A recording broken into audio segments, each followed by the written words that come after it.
Tena ndray ary ny araba Douglas Tokovavy amin'ity takariva ity ary dia asaina mpanajany ianao tsy saraka amin'ny fahitalavitra matv ao anatin'izany fotoanan'ny fampahalalam-baovao izany. Maromaro ny matoam-baovao entina amintsika amin'ity takariva ity ny sehatry ny tsy fandriam-pahalemana any amin'iny ilany Atsimonosy iny ny fahatratrarana basy ihany koa tafiditra ao anatin'ny vaovaon'ny tsy fandriam-pahalemana izany entina amintsika amin'ity takariva ity ny fihetsiketsehana samihafa tanterahan-drareo eo anivon'ny fiangonana Anglikana ao anatin'ny fanamariana ny fahadimapolo amby zato taona ny diran'izany finoana izany teto Madagasikara. Ny sehatry ny fanatanjahantena sy ny sosialy samihafa moa hoentina amintsika ihany koa tontolo politika aloha nivoaka tamin'ny fahanginana ny antoko politika MFM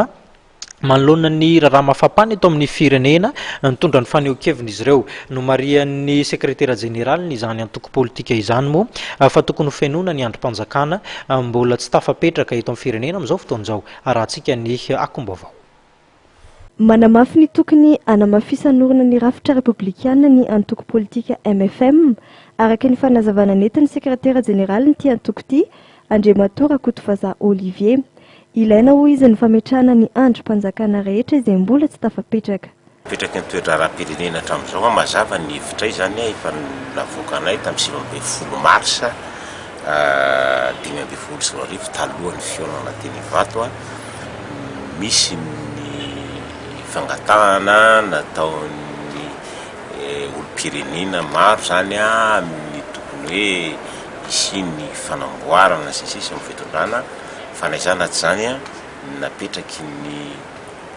MFM tamin'izay fotoana izay dia hoe aleo ny androm-panjakana voasorotra ao anatina lam-panorenana no mandray an-tanana ny fanovana sy anaovana dingana amin'izay hoe mety hanatsarana sy tondrana vahaolana zany eo amin'ny raharaha politika eto amintsika. Dikan'izay ireo androm-panjakana rehetrarehetra ireo zany no mila miasa amin'izany ary mbola misy androm-panjakana tsy mbola tafatsangana izay mila tsangana zany ahafahana mikarakara zany anisan'izany ny atemeran-dolona anisan'izay ny Haut Conseil pour la défense de la démocratie de l'état de droit de l'état de droit zay tsy hoe androm-panjakana moa le izy fa rafitra atsangana zany hiaro demokrasia mbola ao anatin'izany koa zany ny comité économique et social ireo zany amboarin-panjakana mbola azo eritreretina afaka mitondra ny anjara fisika zany anamboarana ny fantendrahana. Manoloana ny farangatry ny asandahalo nitondra ny fijeriny ihany koa ny antoko MFM ary anisany sosokevitra nentin'izy ireo entina ampihenana ny alatromby ny tokony ametrahana etra mikasika ny omby. Tsy petrôla akory ny omby eto amintsika ka ifandritahana famonoana zany ohatra ny hitatsika any amin'ny tany firenena be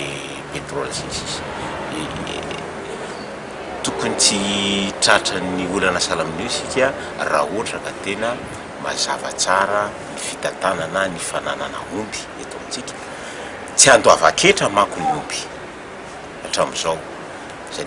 foanana ny hetra n'omby sy ny hetra isan-dà tamin'ny 2025 rehefa nisy ny fanarahana teo amin'ny mpitondra politika tamin'izany fotoana zany hoe amoahana nyreo gadra politika tamin'izany hoe Andriamato Mojajon sy Andriamato Ry dia zay ny fanarahana fa nivokana zany ohatra ny tsy mazava tsony zany ny fivezivezeny omby eto amintsika ary saika lasa resaka banditisme zany ny afaran'le raharaha amin'izao fotoana zao noho zany ny antemeram-pirenena satria androm-panjakana mbola afaka miasa manao zany ny antemeram-pirenena tokony andany lalàna zany mamerina zay etra ho an'ny omby zay mba ahafahana miantoka zany ny fananan'omby iarovana satria ny hitatsika ihany koa ngefa tsy ampy fitaovana ny mpitandro filamina ny iarovana ny ain'olona sy ny fananana ao anatin'ity raharaha ty dika zany mila vola tokoa ahafana manao zay ary ny hetra n'omby zany no ahafana karakara zay ahafana ihany koa mampivoatra ny fiompiana omby eto amintsika fa tsy mety eto amintsika intsony zany ty le fiompiana hoe élevage contemplatif na metindrazany ty